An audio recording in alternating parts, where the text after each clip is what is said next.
بسم اللہ الرحمن الرحیم نحمده ونصلی علی رسوله الکریم اما بعد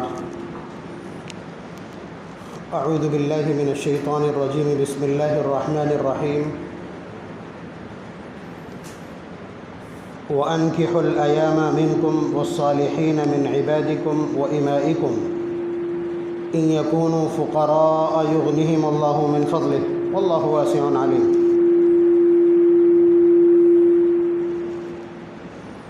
وقال تعالى ومن آياته أن خلق لكم من أنفسكم أزواجا لتسكنوا إليها وجعل بينكم مودة ورحمة إن في ذلك لآيات لقوم يتفكرون.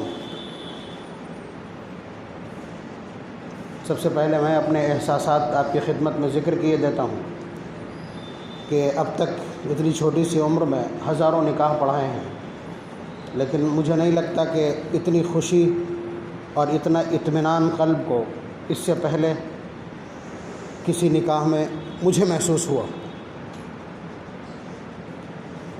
آپ حضرات کے احساسات مجھے لگتا ہے کہ قریب قریب اسی طرح کے ہوں گے. مجھے امید یہ ہے. اب اس کی وجہ کیا ہے اس کا پس منظر میں آپ کی خدمت میں ذکر کر رہا ہوں. اب یہ اس طرح کے مسائل ہیں جو نکاح کی مجلس میں ہی ذکر کیے جانے کے قابل ہیں. میں تو جمعے میں ریت توڑ کر کے تمام طرح کے مسائل ذکر کر دیتا ہوں، لیکن طریقہ یہ ہے کہ نکاح کی مجلس میں نکاح سے متعلق گفتگو ہونا ضروری ہے.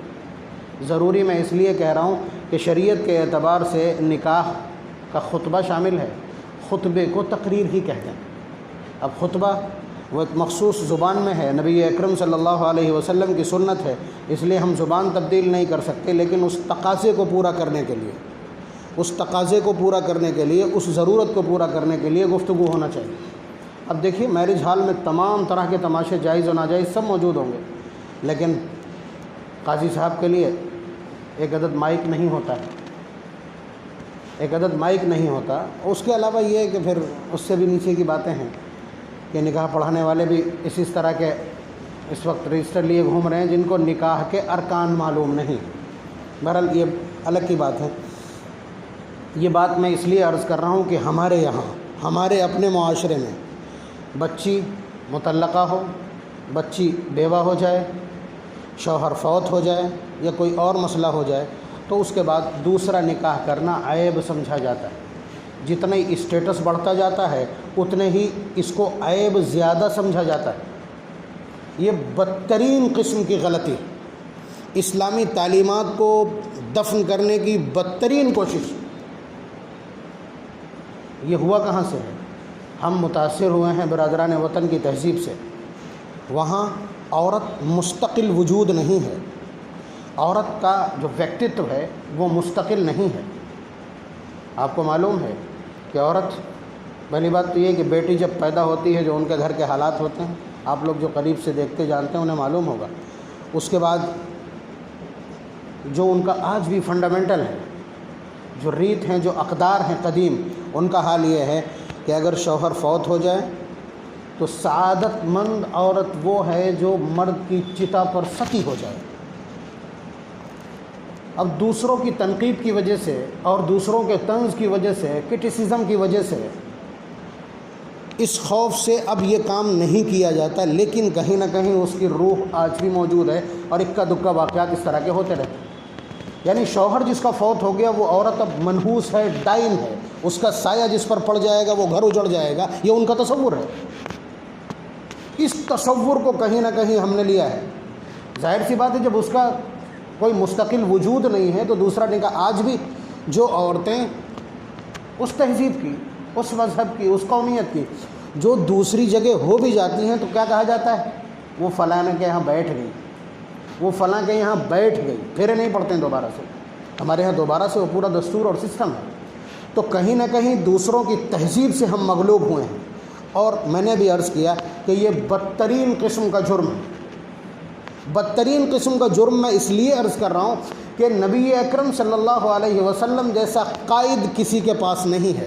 ان جیسا رہبر کسی کے پاس نہیں ہے، ان جیسا گائیڈ کسی کے پاس نہیں ہے، ان جیسا ریفارمر کوئی نہیں ہو سکتا، اور ان جیسی بلند اور اخلاقی تعلیمات رکھنے والا کوئی نہیں۔ حضور فرماتے بعثت لأتمم مکارم الاخلاق، مجھے بھیجا ہی اس لیے گیا ہے تاکہ میں اخلاقی تعلیمات کی تکمیل کر دوں۔ اور جسے چھوڑ دیجیے، میں تعریف کروں گا اس لیے کہ میں ان کا غلام ہوں، میں ان کا شیدائی ہوں، میں ان کے سائے میں جینا پسند کرتا ہوں، میں ان کا نام لے کر کے زندہ رہنا سعادت سمجھتا ہوں، یہ سب چھوڑ دیجیے۔ نیٹ اور انترکش اور پورا سسٹم جن کے قابو اور قبضے میں، وہ کون ہے آپ جانتے ہیں؟ یہودیت پوری طرح سے قابض ہے آپ کے اس پورے سافٹ ویئر، پورے سسٹم کے اوپر۔ اس کے باوجود نبی اکرم صلی اللہ علیہ وسلم کے رتبے کا عالم یہ ہے، آپ کی اصلاحی مہم اور تحریکات کا حال یہ ہے کہ آپ ٹائپ کیجئے گوگل سرچنگ پوائنٹ کے اوپر دا بیسٹ آف ہیومینٹی یا the best man of the world, یعنی انسانیت کا سب سے بہترین شخص کون ہے، انسانیت کا سب سے سربلند شخص کون ہے، انسانی تاریخ کا سب سے زیادہ وقی شخصیت رکھنے والا کون شخص ہے؟ آپ دیکھیے جواب کیا آتا ہے۔ دشمن جب جواب دے تو پھر اسی کو کہتے ہیں الفضل ما شہدت بہ الاعداء، جادو وہ جو سر چڑھ کے بولے۔ جناب محمد رسول اللہ صلی اللہ علیہ وسلم کی تعلیمات اور ان کے اخلاقی ورثوں کا حال یہ ہے کہ وہاں لکھ کر کے آئے گا دا پروفٹ محمد، دشمن بولتا ہے۔ نبی اکرم صلی اللہ علیہ وسلم یہ روزانہ اس طرح کے پیچھے 14 صدیاں اس سے بھری پڑی ہیں کہ آئے دن اس طرح کے مقابلے ہوتے رہیں۔ تو اگر ہم کسی کی تہذیب سے متاثر ہوتے ہیں تو ہم نے توہین کی ہے جناب محمد رسول اللہ صلی اللہ علیہ وسلم کی اور ان کے لائے ہوئے پیغام و شریعت کی۔ اور ہمارے پاس قرآن کریم جیسا فنڈامنٹل کانسٹیٹیوشن، آئین اور آرٹیکل موجود ہے، اس کے باوجود اگر ہم کسی سے متاثر ہوتے ہیں تو اس کا مطلب یہ ہے کہ ہم نے وحی الہی کی توہین کی، اور یہ وحی الہی سے محروم کیے جانے کا جرم ہے۔ تو اگر ان کی تہذیب سے متاثر ہوئے، اور یہ کہنا بالکل بجا ہے، اس لیے کہ آپ دیکھ لیجئے کون سے والدین ہیں جو کوشش کرتے ہیں اور کون سا معاشرہ ہے جو اس طرح کی کوشش کر رہا ہے، جبکہ ذمہ داری ہے۔ میں نے جو آیت تلاوت کی ہے پارہ نمبر 18 سورہ نور کی، جس کو انسائکلوپیڈیا کی حیثیت حاصل ہے عورتوں کے مسائل میں، پردے، عفت، نکاح اور جو جنسی ضروریات ہیں ان کے سلسلے میں قرآن کریم نے جس بسط اور تفصیل کے ساتھ، یہ زیور ہے عورت کا، سورہ نور پارہ نمبر 18 کی یہ زیور ہے۔ ہمیں math, science, physics, chemistry, biology پڑھانے سے فرصت نہیں، اسی لیے معاشرہ امبیلنس ہے ہمارا، آپ سمجھ لیجئے گا۔ ہم کہتے ہیں دوسری شادی ہوگی، ان بچوں کا کیا ہوگا، وہاں جو بچے موجود ہیں ان کا کیا ہوگا، ان کا کچھ نہیں ہوتا اگر معلوم ہوتا کہ جناب محمد رسول اللہ صلی اللہ علیہ وسلم کیا تعلیم چھوڑ کے گئے۔ جب آپ سیرت کسی اور کی پڑھیں گے، جب آپ مضامین دوسرے پڑھیں گے، دشمنوں کا مرتب کیا ہوا سلیبس فالو کریں گے سیرت کے لیے، تو اس کے بعد ہوگا کیا؟ دیکھیے بہت بزرگ اور بہت مقتدر ہستیاں مجلس میں بیٹھی ہیں، لیکن میری مجبوری یہ ہے کہ اس طرح کے مضامین کی نوبت نہیں آتی، ذمہ داروں تک ہی یہ پیغام پہنچنا ضروری ہے۔ قرآن کریم یہ ذمہ داری سونپ رہا پورے معاشرے کو، جو الفاظ میں نے پڑھے ہیں وَأَنكِحُوا الْأَيَامَ مِنكُمْ، کہ تمہاری ذمہ داری ہے کہ تم ہر اس شخص کا نکاح کروا دو، چاہے مرد ہو چاہے عورت ہو جو بے نکاحی ہو۔ اب اس کی تفصیل میں مفسرین نے لکھا ہے، بلکہ بریکٹ میں لکھا ہے آیات کے بیچ میں ترجمے کے دوران، چاہے اس کا شروع سے نکاح ہی نہ ہو پایا ہو کسی وجہ سے، سرپرست نہ ہونے کی وجہ سے، اسباب نہ ہونے کی وجہ سے، اور ذمہ داروں کے سنجیدہ نہ ہونے کی وجہ سے، ان سب کا نکاح کروانا اگر وہ لوگ غافل ہیں تو پورے معاشرے کی ذمہ داری ہے۔ اسی طرح سے اگر نکاح ٹوٹ گیا ہے، شوہر فوت ہو گیا ہے، شوہر مفقود الخبر ہے، شوہر چھوڑ کر کے چلا گیا ہے، اور فسخ نکاح ہوا ہے، طلاق ہوئی ہے، خلا ہوا ہے، کچھ بھی ہوا ہو، اب اس کا نکاح ہو جانا یہ آپ کی ذمہ داری ہے، ورنہ یہ کردار ناسور بھی بن سکتے ہیں معاشرے کے لیے۔ بہت عجیب سی صورتحال ہے، آپ دیکھتے نہیں ہیں۔ میں چھوٹا ہوں بہت عمر میں، آپ حضرات صاحب کے بچوں کے برابر ہوں، لیکن حالات کے اوپر نگاہ ہے، چونکہ ان آیات کی تلاش میں تجزیہ کرنے کے لیے حالات کا جائزہ لینا پڑتا ہے۔ گاؤں بستیوں کا حال یہ ہے کہ جب بیوہ ہو جاتی ہیں عورتیں تو یہ سمجھ لیجئے کہ بے حیائی کے سارے سرٹیفکیٹ ان کے پاس ہیں، کوئی پابندی نہیں، کوئی اقدار اور روایت نہیں، اور کسی حیا اور حجاب اور عفت کا احساس نہیں۔ تو اس سے معاشرہ بہت امبیلنس ہو رہا ہے، حیا اور عفت کا نظام تار تار ہو رہا ہے۔ میں اشارے کر رہا ہوں بس، تو آپ اندازہ کیجئے کہ قرآن باقاعدہ ایک ایک پوائنٹ کو کلیئر کر رہا ہے، ایک ایک پوائنٹ کو۔ کہ وَأَنكِحُوا الْأَيَامَ مِنكُمْ وَالصَّالِحِينَ مِنْ عِبَادِكُمْ وَإِمَائِكُمْ إِنْ يَكُونُوا فُقَرَاءَ يُغْنِهِمُ اللَّهُ مِنْ فَضْلِهِ۔ اگر آپ کو یہ لگتا ہو کہ یہ تو کمزور ہے، اس کے پاس پیسہ نہیں ہے، کوئی دکان نہیں ہے، کوئی جاب نہیں ہے، تو اللہ تعالیٰ فرما رہے ہیں اگر وہ فقیر ہیں، إِنْ يَكُونُوا فُقَرَاءَ يُغْنِهِمُ اللَّهُ مِنْ فَضْلِهِ، امید رکھو اللہ تبارک و تعالیٰ اپنے فضل سے انہیں بے نیاز بنا دے گا۔ بس اتنا دیکھنا ہے کہ یہ قابل ہیں کہ نہیں، محنت کرنے کے قابل بھی ہیں، جسم بھی سلامت ہے، تو پھر اللہ تبارک و تعالیٰ فرما رہے ہیں کہ اس میں سنکوچ کی ضرورت نہیں ہے۔ إِنْ يَكُونُوا فُقَرَاءَ يُغْنِهِمُ اللَّهُ مِنْ فَضْلِهِ، اللہ تبارک و تعالیٰ ضرور اپنے فضل سے اس کو غنی اور بے نیاز کر دیں۔ وَلْيَسْتَعْفِفِ الَّذِينَ لَا يَجِدُونَ نِكَاحًا حَتَّى يُغْنِيَهُمُ اللَّهُ مِنْ فَضْلِهِ۔ سب کی وضاحت کریں گے تو دیر ہو جائے گی۔ آخری جملہ جو کوشن کی حیثیت رکھتا ہے، چیتاونی کی حیثیت رکھتا ہے، وَلَا تُكْرِهُوا فَتَيَاتِكُمْ عَلَى الْبِغَاءِ وَلَا تُكْرِهُوا فَتَيَاتِكُمْ عَلَى الْبِغَاءِ، اپنی بچیوں کو بدکاری پر مجبور نہ کرو۔ قرآن کریم کی چیتاونی اور کوشن پارہ نمبر 18 سورہ نور کی آیت۔ آپ سمجھیے کیا کہنا چاہتے ہیں اللہ تبارک و تعالیٰ، وَلَا تُكْرِهُوا فَتَيَاتِكُمْ عَلَى الْبِغَاءِ۔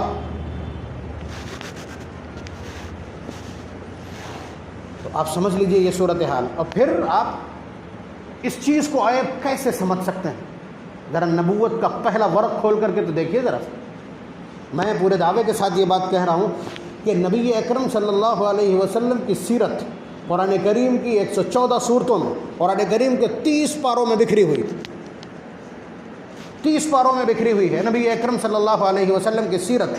لیکن سیرت کے جس پہلو پر نبی اکرم صلی اللہ علیہ وسلم کے اچرڑ اور کیریکٹر کے جس چیپٹر کے اوپر قرآن کریم نے سب سے زیادہ فوکس کیا ہے، یا اللہ تبارک و تعالیٰ نے نبی اکرم صلی اللہ علیہ وسلم کی سیرت کے جس گوشے کو اپنی نگرانی میں تربیت دیا ہے، تو بلا کسی لاگ لپیٹ کے میں کہہ رہا ہوں وہ ازدواجی زندگی ہے، میرڈ لائف ہے، ویواہک جیون ہے نبی اکرم صلی اللہ علیہ وسلم کا۔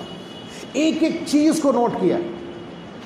بیویوں نے آ کر کے کہا، میں 2 مثالیں دے رہا ہوں بہت چھوٹی سی، بیویوں نے آ کر کے کہا کہ تھوڑا سا خرچہ ہمارا بھی بڑھا دیجیے، اب تو فتوحات ہونے لگی۔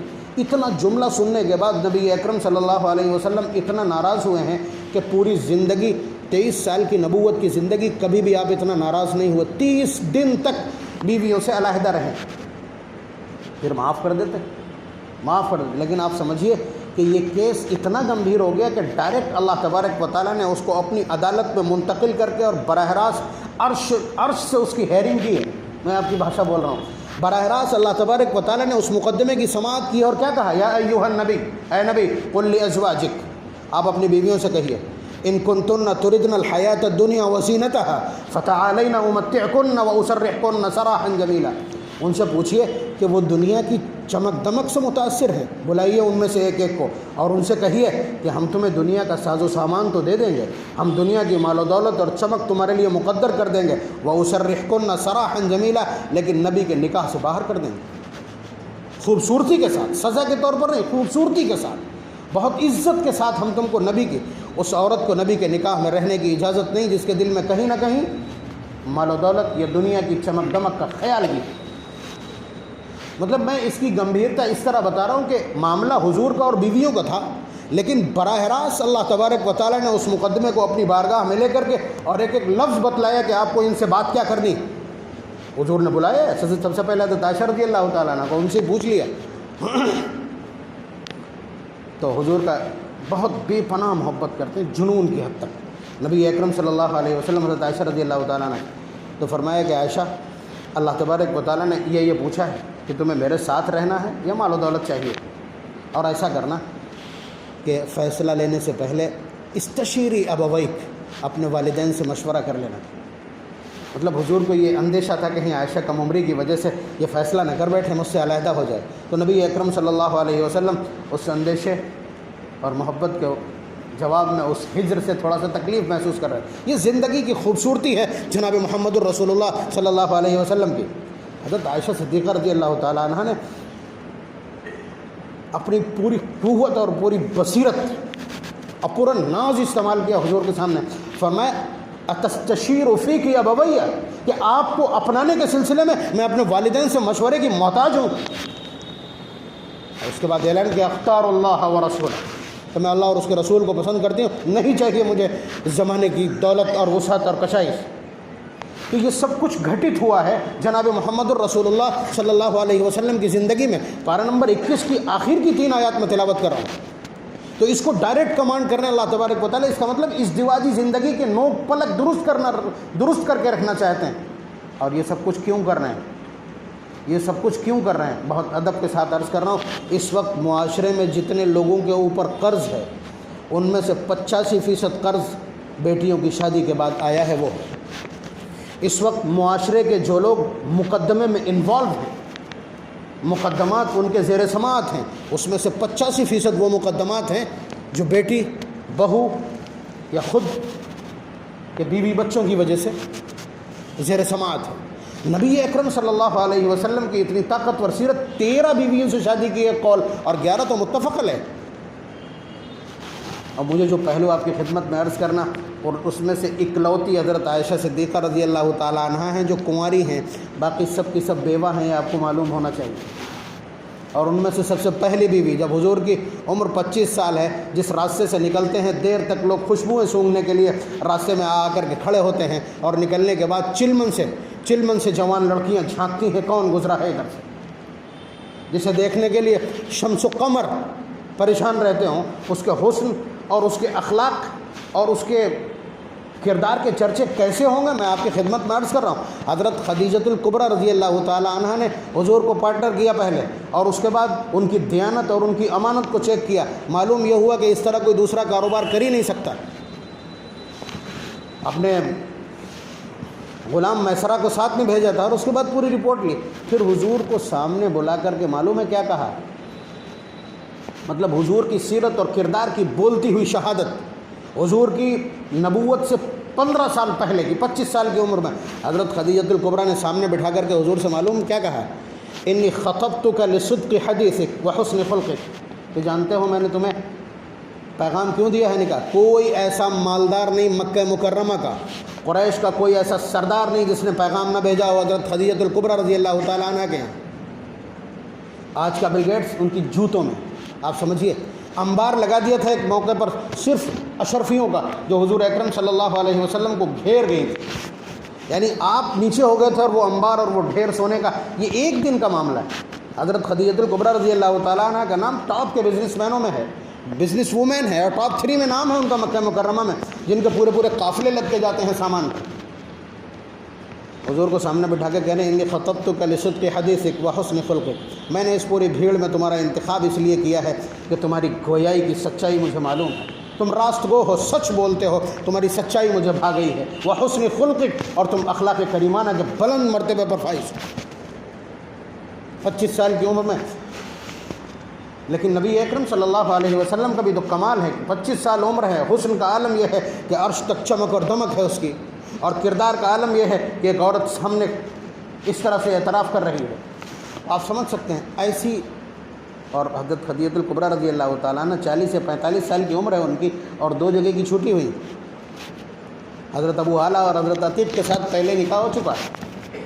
تو آپ اندازہ کیجئے کہ بیوہ کے ساتھ نکاح کا آغاز ہے، اور 50 سال تک دوسری کوئی عورت نہیں۔ یہ پوائنٹ نوٹ کرنے کا ہے آپ حضرات کہ آپ حضرات آفیسز میں ہوتے ہیں اور لوگ آپ سے سوالات کر لیتے ہیں کہ تمہارے نبی نے اتنی شادیاں کی، اگر رنگھلیوں کا یا عیش و مسرت کا، عیش و عشرت کا یا جنسیات کا اگر الزام لگ سکتا ہے کسی شخص پر تو وہ 50 سال تک لگے گا۔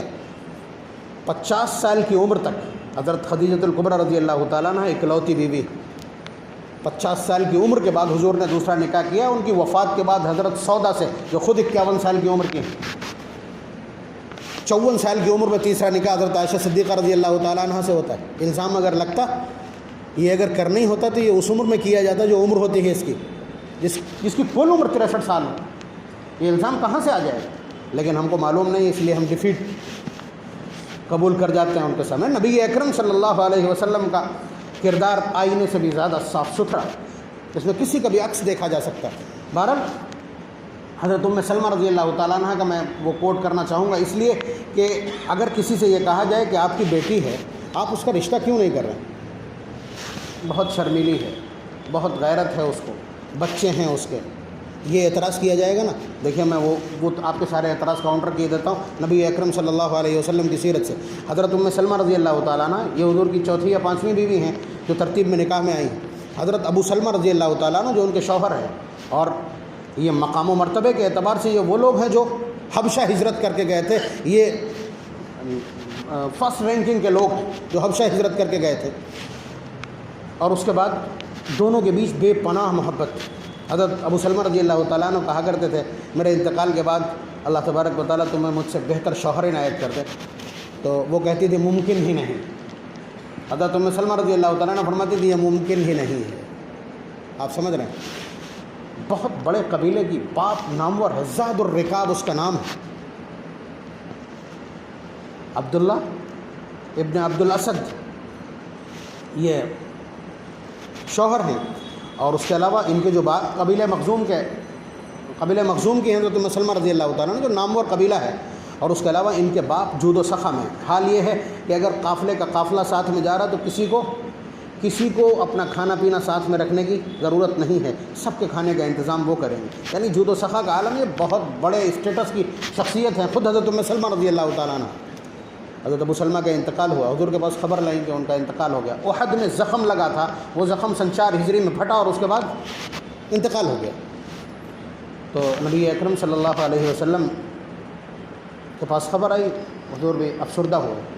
حضرت صدیق اکبر رضی اللہ تعالیٰ عنہ اسلامی اعتبار سے فرسٹ رینکنگ کی شخصیت، انبیاء کے بعد سب سے بڑا نام، پیغام بھیجا رشتے کے لیے. رد کر دیا حضرت ام سلمہ رضی اللہ تعالیٰ عنہ نے.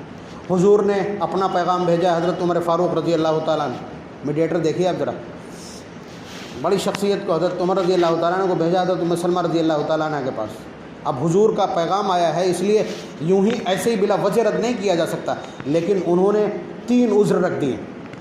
کہنے لگے میں بہت غیور ہوں، یعنی میری بہت غیرت ہے، حیا، عفت ہے. مثلا ہم یہی کہتے ہیں نا کہ دوسری جگہ شادی ہوگی کیسا لگے گا، وہ غیر مسلموں کو دیکھ دیکھ کر کے نا وہی ہمارے اعصاب پہ سوار ہے. اسلامیات کو نہ تو پڑھا ہے نہ مزاج سمجھا ہے، اس لیے یہ دقت ہوتی ہے. تو ایک یہ، اور دوسرے یہ کہ میری خود اولاد ہے، میرے بچے 3 بچے ہیں اور چوتھے سے حاملہ تھی خود، اس کے بعد بچی کی پیدائش ہوئی. تو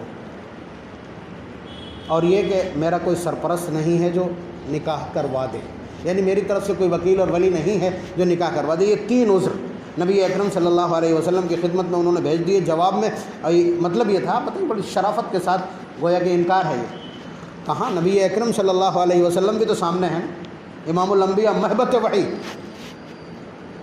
حضور نے فرمایا جہاں تک غیرت کا تعلق ہے اللہ تبارک و تعالیٰ اس کو دور فرما دیں.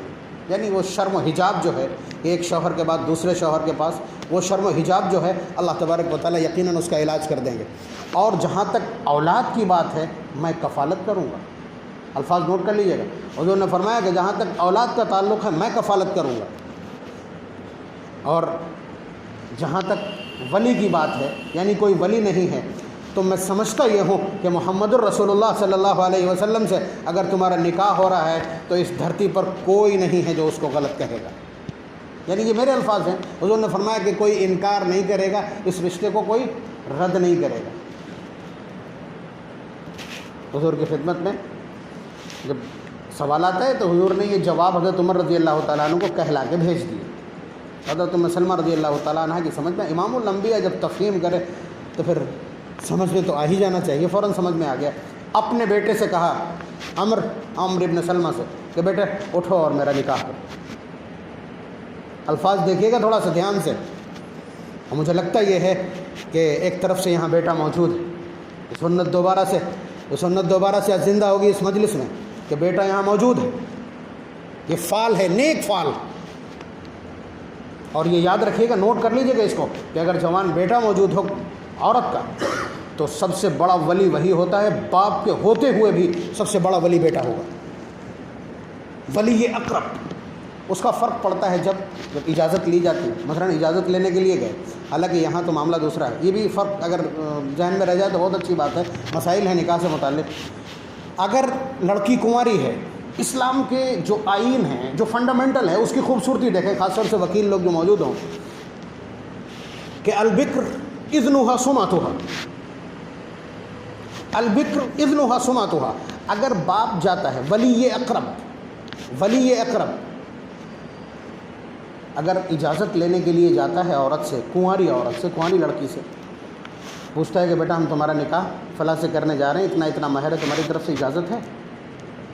اب وہ زور زور سے رونے لگتی، یعنی ایک تو انکار والا رونا ہے ہاتھ پر پٹک کے، وہ والا نہیں، خالی شرم سے رونے لگتی ہے یا باپ کو سامنے پا کر کے رونے لگتی ہے، تو اس کا وہ رونا یا وہ خاموش رہ جائے تب بھی اس کو ڈن مانا جائے گا، یس مانا جائے گا۔ یہ نبی اکرم صلی اللہ علیہ وسلم کے الفاظ ہیں، کوئی دوسرا نہ گیا، دوسرا اگر کوئی جائے گا تو یس بولنا ہی پڑے گا، اس کو ہاں کہنا پڑے گا۔ لیکن اگر لڑکی شادی شدہ ہے، اس سے پہلے شادی ہو چکی ہے، ایکسیڈنٹلی کچھ حادثہ پیش آ گیا ہے اور اب دوبارہ نکاح ہو رہا ہے، تو دوبارہ تو اگر باپ بھی جائے گا تو اس کو ہاں ہی کہنا پڑے گا۔ آپ دیکھیے دونوں کی حیا میں، دونوں کے حجاب میں، دونوں کے احساسات میں فرق ہے۔ وہ کنواری ہونے کی وجہ سے اس میں احساس عفت یا شرم بہت زیادہ ہوتی ہے، اس لیے شریعت نے اس کا لحاظ کیا ہے، اور وہاں یہ چیزیں اس مقدار میں نہیں ہیں، اس لیے اس کا ہاں کہنا ہی ضروری ہے۔ یہ ساری چیزیں روایات میں موجود ہوتی ہیں، میں نے عرض کر دی ہیں یہاں پہ علمی اعتبار سے۔ تو آپ اندازہ کیجئے کہ نبی اکرم صلی اللہ علیہ وسلم کی سب سے طاقتور سیرت ازدواجی زندگی ہے، اس لیے کہ انہیں معلوم تھا 21ویں صدی آنے تک میری امت کے زیادہ تر لوگ کچہری کے جو چکر لگائیں گے وہ صرف ازدواجی زندگی کے میٹر میں۔ جس کے پاس اتنی طاقتور سیرت موجود ہو، جس کے پاس 11 نکاح بیک وقت موجود ہوں اور سب کو مطمئن کر کے دکھایا ہو، اور اس اطمینان کے اوپر قرآن کریم کی شہادت موجود ہو، اس کے پاس ایسی آئیڈیالوجی ہو، ایک شادی میں تو کہہ سکتے ہیں ارے وہ اچھی عورت تھی، کوئی ایسا اسٹیٹس آپ سماج سے نہیں لا سکتے جو اسٹیٹس نبی اکرم صلی اللہ علیہ وسلم کی بیویوں میں موجود نہ ہو۔ اگر حضرت خدیجہ الکبریٰ رضی اللہ تعالیٰ عنہ بزنس کے شکھر پہ ہیں، ویوسائے کے شکھر پہ ہیں، تجارت کی بلندیوں پر ہیں، اور مال و متاع ان کے دروازے پر پڑا رہتا ہے، تو پھر ایک طرف ماریہ قبطیہ جیسی جو مکاتبت کا مال اور مدد کے لیے حضور کی خدمت میں آتی ہیں، حضور کہتے ہیں ہم تمہارے مکاتبت کا مال ادا کر دیں گے اور اس کے بعد ہم تم سے نکاح کر لیں گے۔ قائد ہو کر کے آنے والی شخصیات بھی ہیں، حضرت صفیہ رضی اللہ تعالیٰ عنہ جو ہوئے ابن اخطب کی بیٹی ہیں، یہود کا بڑا سردار، اور کسی دوسرے کے حصے میں آ جاتی ہیں۔ حضور فرماتے ہیں، وہ صحابہ فرماتے ہیں کہ سردار کی بیٹی ہے، بہت عار محسوس کرے گی، اس لیے قیدی کا تبادلہ کر لیا جائے۔ تو نبی اکرم صلی اللہ علیہ وسلم کی طرف منتقل کیا گیا، حضور نے آزاد کر کے اور نکاح کر لیا۔ یہ حالت سفر میں ہوا ہے۔ تو کہنے کا حاصل یہ ہے کہ نبی کی زندگی میں صرف ایک عورت کنواری ہے، باقی سب بیوہ ہیں۔ اس کا مطلب یہ ہے کہ نبی جس سیرت کو اجاگر کرنا چاہتا ہے، جس سیرت کو مانیٹر کرنا چاہتا ہے، جو ڈسپلے آپ کے سامنے پیش کرنا چاہتا ہے، وہ یہی ہے کہ بیواؤں کے نکاح میں کسی طرح کا عار محسوس مت کرنا۔ تیسرا نکاح حضرت خدیجہ الکبریٰ سے حضور کا۔ اس کا مطلب یہ ہے کہ اگر کوئی شخص یہ سمجھتا ہے بیواؤں کا نکاح کرنا جرم ہے، یا نکاح ثانی اور اس کے بعد دوسرا اور تیسرا نکاح کرنا یہ عیب کی بات ہے، اس کا مطلب یہ ہے کہ وہ جناب محمد الرسول اللہ صلی اللہ علیہ وسلم کی عظمت میں کہیں نہ کہیں بٹا لگانے کی کوشش کر رہا ہے۔ اور آپ یاد رکھیے گا، دل کے نہا خانوں میں بھی اگر اس طرح کا احساس موجود ہے، سماج میں مجرم ہے۔ اللہ تبارک و تعالیٰ یعلم ما تکن صدورہم وما یعلنون، یعلم خائنۃ الاعین وما تخفی الصدور، دل میں بھی چھپائیں گے ان احساسات کو پڑھنے والی ہے وہ ذات۔ اس لیے گزارش یہ ہے کہ قرآن کریم کا پیغام آپ کی خدمت میں ہے۔ آج بہت سعادت کی مجلس ہے آپ حضرات کے لیے بڑی سعادت کی مجلس ہے کہ اس طرح کے نکاح میں ہم اور آپ موجود ہیں۔ اللہ تبارک و تعالیٰ ہر شخص کو یہ توفیق دے۔ کم از کم میں دعا کروں گا کہ ہر شخص کو کم از کم ایک ایسا موقع عنایت فرمائے کہ وہ کسی بیوہ کا، کسی مطلقہ کا اور کسی پریشان حال کا نکاح کرتے ہیں۔ میں نہیں کہنا چاہتا ہوں بزرگ تشریف رکھتے ہیں، ورنہ اس کا اصل چیپٹر یہ ہے کہ اس کے ذریعے سے آپ پاک دامنی، عفت اور احساس کو مینج کر سکیں، اپنے معاشرے کو زنا اور بدکاری سے، گناہوں سے پاک کر سکیں۔ بہت بڑا وسیلہ ہے، اور ایسا نہ کرنے پر آپ اس کو روک نہیں سکیں گے۔ آپ دیکھیے قرآن کریم کی عنایت کو جنہیں توفیق ہو جائے وہ دیکھ لے جا کر کے، پارہ نمبر جہاں پہ پون ہوتا ہے 18واں، وہاں پہ اس سے پہلے کی یہ 3-4 آیات ہیں، بہت اہم مضمون ہے۔ اللہ تبارک و تعالیٰ ہم سب کو احساس میں رحمت فرمائے۔ ذمہ داروں کی مجلس ہے، میں گزارش کروں گا کہ اس کو عیب سمجھنا بند کیا جائے۔ اس کے تذکرے بالخصوص عورتوں کے بیچ میں اس طرح کے تذکرے کہ بیواؤں کے نکاح کرنا، حضرت مولانا قاسم نانوتوی رحمۃ اللہ علیہ کے جو 2-3 بہت بڑے کارنامے ہیں، ان میں سے ایک کارنامہ یہ انہوں نے اپنی بہن کا نکاح 96 سال کی عمر میں کیا۔ بیوہ بہن کا نکاح 96 سال کی عمر میں کیا. کیا سمجھتے ہیں؟ ان اکابر نے باقاعدہ اس طلسم کو توڑنے کی کوشش کی ہے. ہمارے اوپر جو دوسری تہذیبوں کی گندگی آ پڑی ہے اس کو دور کرنے کے لیے انہوں نے اتھاہ کوشش کی ہے. ہم میں سے کوئی ہم نے اسلامیات کو نہیں پڑھا, ہم اسلامیات سے ناواقف ہیں. ہم سمجھتے ہیں صرف نماز, روزہ, زکوٰۃ اور حج اسلام ہے, اس کے علاوہ کچھ بھی پڑھنا ہی نہیں چاہتے. دوسروں کی تہذیب پہ چلنا کافی سمجھتے ہیں. یہ بہت مجرمانہ ڈھیل اور مجرمانہ غفلت ہے. اللہ تبارک و تعالیٰ اس احساس سے ہم سب کو پاک فرما دے. وآخر دعوانا ان الحمد للہ رب العالمین.